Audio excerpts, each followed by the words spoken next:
Kiana to tell us something about you.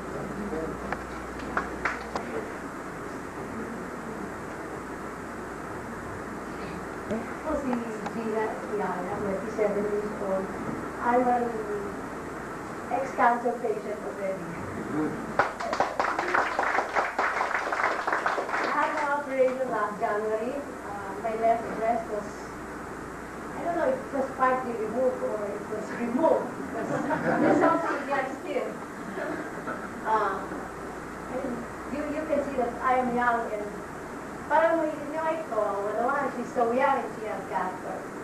But actually weighing the pros and cons of what happened to me, I'd say that mas marami yung magandang nangyari sa akin. Although masakit yung initial na sakit pa yung nag-open ng eyes ko. First, it made me closer to my family, which I think also, I would say happened to all of you also. No? And second, parang naisip ko lang, I thought to myself that this is my rite of passage. I have a better life now, I think. And so I have a better life now, and thinking that napakaalam ko na, malas ko na, ang hirap. It's so hard to have a disease like mine. No? But then, it made my life better.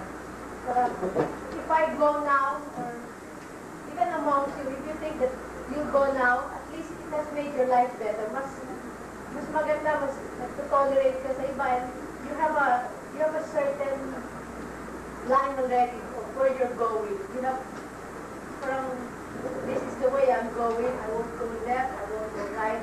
So meron ka ng conviction. And then, kung hindi naman ako mawala ngayon, swerte lalo din, gumanda pa yung life. And nothing, I can't say anything, it's just that you must always think, even if you're still a cancer, if you're undergoing chemotherapy, which I did, I think for 10 months,